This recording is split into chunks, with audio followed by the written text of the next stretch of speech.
ভারতকে অসহযোগী দেশের তালিকাভুক্ত করেছে যুক্তরাষ্ট্রের অভিবাসন ও শুল্ক সংস্থা আইসিই। এ তালিকায় ভারত ছাড়াও রয়েছে Bhutan, Cuba, Iran, Pakistan, Russia ও ভেনেজুয়েলা।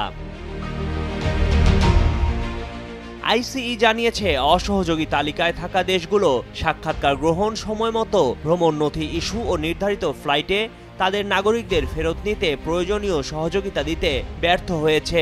সংস্থাটির তালিকা অনুযায়ী যুক্তরাষ্ট্র থেকে 14,50,000 অবৈধ অভিবাসীকে বিতাড়িত করার পরিকল্পনা করা হয়েছে।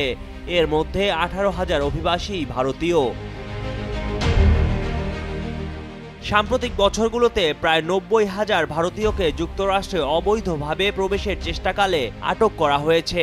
এদের বেশিরভাগই পাঞ্জাব, গুজরাট ও অন্ধ্রপ্রদেশের বাসিন্দা। এদিকে যুক্তরাষ্ট্রের নবনির্বাচিত প্রেসিডেন্ট ডোনাল্ড ট্রাম্প আগামী 1 মাসের মধ্যে দায়িত্ব নিতে যাচ্ছেন। ট্রাম্প তার নির্বাচনী প্রচারণায় অভিবাসন নীতি কঠোর করার অঙ্গীকার করেছিলেন। তিনি যুক্তরাষ্ট্রের ইতিহাসে বৃহত্তম প্রত্যর্পণ প্রক্রিয়া পরিচালনার পরিকল্পনা করেছেন। ফলে চূড়ান্ত আদেশপ্রাপ্ত হাজার হাজার ভারতীয় অভিবাসীকেও ফেরত পাঠানো হতে পারে। যুক্তরাষ্ট্রের এই পদক্ষেপ ভারত মার্কিন কূটনৈতিক সম্পর্কেও চ্যালেঞ্জ তৈরি করতে পারে বলে মনে করছেন বিশেষজ্ঞরা। এদিকে বিশ্বের বিভিন্ন দেশে 2023 সালে সন্ত্রাসী কার্যক্রম নিয়ে বার্ষিক প্রতিবেদন প্রকাশ করেছে মার্কিন পররাষ্ট্র দপ্তর।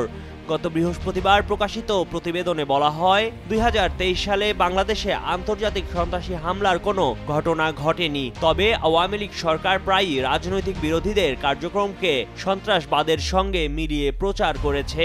এছাড়া প্রতিবেদনে উল্লেখ করা হয়, বাংলাদেশের বিভিন্ন নিরাপত্তা বাহিনীর একটা অংশের বিরুদ্ধে বিচার বহির্ভূত হত্যাকাণ্ড এবং মানবাধিকার লঙ্ঘনের অভিযোগ আছে। 2023 সালে বাংলাদেশ সরকার বিতর্কিত 2018 সালের ডিজিটাল নিরাপত্তা আইন সংশোধন করে সাইবার নিরাপত্তা আইন করে, যার মাধ্যমে অনলাইনে সন্ত্রাসী কর্মকাণ্ড ঠেকাতে পুলিশ কিছুটা এগিয়ে থাকে বলে মার্কিন পররাষ্ট্র দপ্তরের প্রতিবেদনে জানানো হয়। ময়ূখ ইসলাম, কালের কণ্ঠ।